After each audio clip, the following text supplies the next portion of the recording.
What is up mga kagitarisma? In this video ay ituturo ko sa inyo yung intro ng kantang Forevermore by Side A.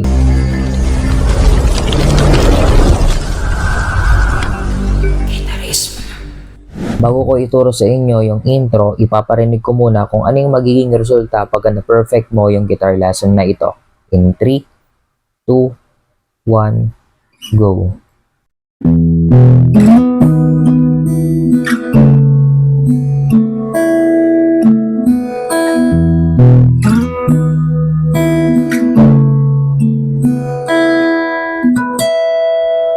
Step number 1, dapat alam nyo muna yung number of strings sa inyong gitara. So, ang first string ay yung pinakababa, second string yung susunod, third string, fourth string, fifth string, at sixth string yung pinakamataas. So, pag sinabi kong 6, ibig sabihin yung sixth string yung titipay ninyo. Ito yon yung pinakamakapal. Pag sinabi ko namang 1, ibig sabihin yung pinakamanipis, first string. Pag sinabi kong 4, bibilangin mo lang siya from here, 1, 2, 3, 4. So, ito yung fourth string. Since alam mo na yung number of strings, dito naman tayo sa number of frets. Pag sinabi kong first fret, ibig sabihin dito yon.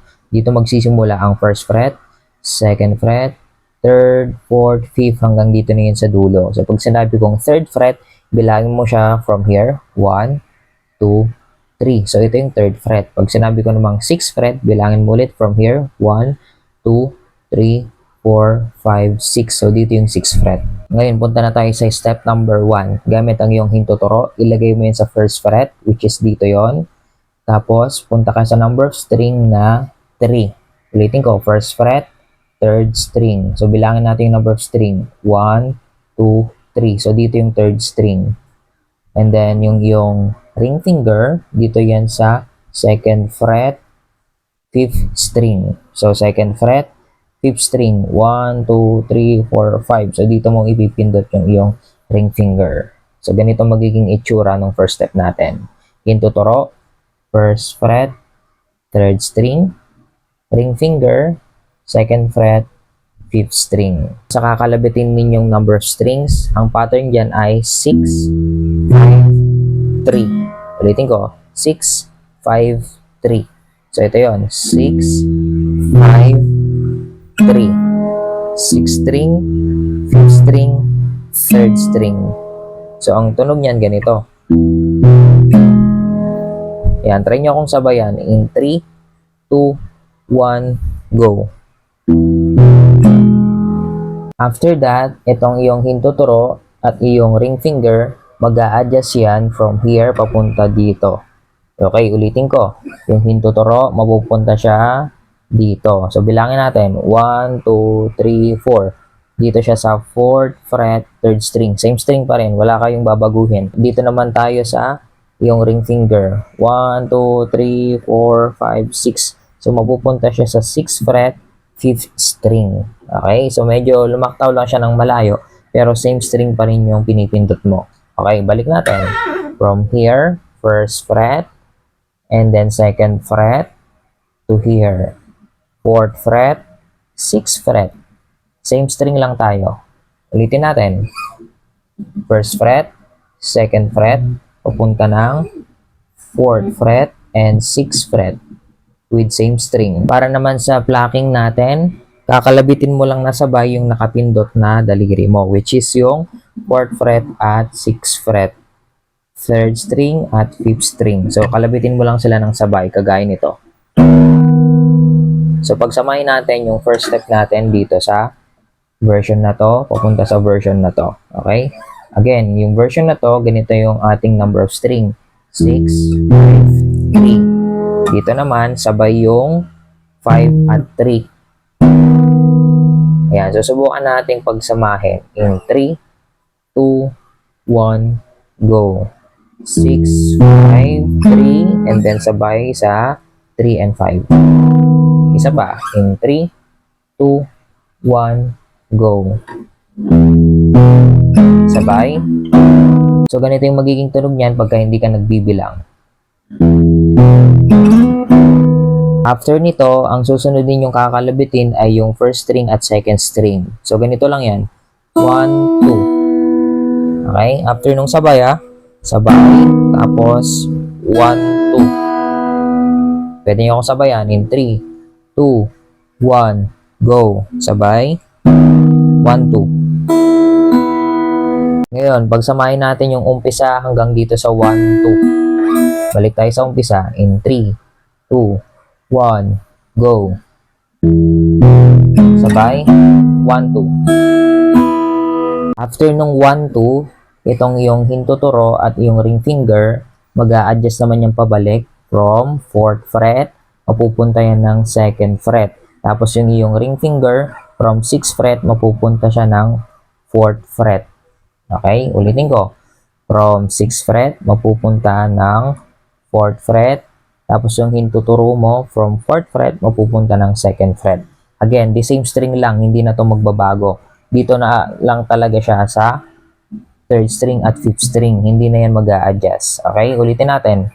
From 6th fret, 4th fret, mapupunta sa 4th fret, 2nd fret. Pag nailagay mo na dito yung mga daliri mo, pagsasabayin mo lang din siyang patunugin. Okay? Yung 5 at 3. Parang yung ginawa mo rin dito. Ganon din dito. Okay? Sabay lang din siyang tutunog. O, try natin. Idugtong natin siya after nung 1, 2 dito sa baba. So, 1, 2, and then sabay dito sa string na 5 at 3. Ulitin ko. 1, 2, sabay. Subukan natin pagsamahin from the start in 3, 2, 1, go. Sabay. 1, 2. Sabay ulit. After mong pagsabay yung string dito sa last step natin, yung susunod na step is yung 3rd string, 2nd string, at 1st string. Isa-isa mo silang iplaplak.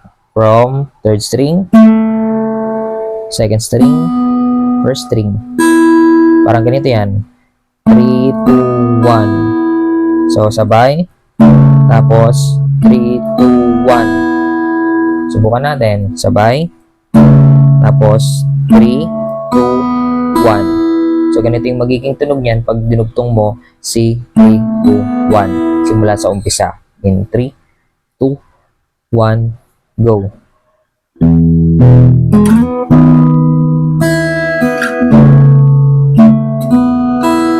Take note, dalawang beses mong uulitin yung 3, 2, 1. Parang ganito. 3, 2, 1. Tapos isa pa.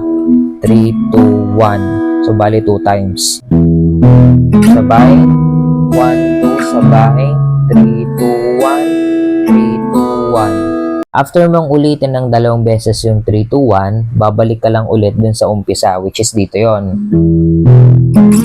Uulitin mo lang siya as in. Kaya lang, yung bandang dulo, pag nandun ka lang sa 3, 2, 1, isang beses mo na lang siyang uulitin. Kasi yung huling part, babaguhin natin siya. Parang ganito yan. Sabay. 1, 2, sabay. 3, 2, 1. So, hindi mo na uulitin yung 3, 2, 1. Papalitan natin yung huling part ng harmonics. Yung harmonics, ganito yung tunog niyan. So, ganito yung magiging tunog niyan pagka dinagdag natin yung harmonics. Sabay. 1, 2, sabay. 3, 2, 1. Harmonics. Para magawa mo yung harmonics, bilangin mo yung frets. Kailangan nasa 12 fret ka. Bilangin natin. 1, 2, 3, 4, 5, 6, 7, 8, 9, 10, 11, 12. So, dito sa 12 fret, yung pagitan na line, ito, yung nakikita mong line na yan, from 12 fret at 13th fret, yung line na nasa gitna, yan yung itatouch mo na may string number 1 at string number 2. Huwag mong pipindutin ha, itatouch mo lang. Ibig sabihin, sasagihin mo lang siya, hindi mo siya pipindutin ng madiin. As in, touch mo lang talaga, tsaka mo kalabitin yung string number 2 at string number 1. So, ganito magiging tunog niyan pagka kinalabit mo. Diba? Harmonics ang tawag dito. Review lang tayong mabilisan. Ulitin ko lang ha, dun sa 3, 2, 1, which is ito yon 3, 2, 1. Sa first part, dalawang beses mo siyang uulitin. Pero sa second part ng intro, yung 3, 2, 1 isang beses na lang. Kasi yung dulo nun is harmonics na, which is yung second string at first string sa 12th fret at 13th fret. So, gawin natin. 3, 2, 1, tapos harmonics. Para mas magets mo, subukan mo akong sundan sa first part ng intro. In 3, 2, 1, go. Sabay. 1, 2, sabay. 3, 2, 1. Isang beses pa. 3, 2, 1. Now, dito na tayo sa second part ng intro. Ulitin natin. Sabay. 1, 2, sabay. 3, 2, 1. Isang beses na lang na 3, 2, 1. Kasi mag-harmonics na tayo sa dulo. Harmonics. And then, pwede ka na pumasok sa verse. This time, bubuin na natin yung guitar intro nang hindi tayo nagbibilang. Pwede mo akong sabayan. In 3, 2, 1, go.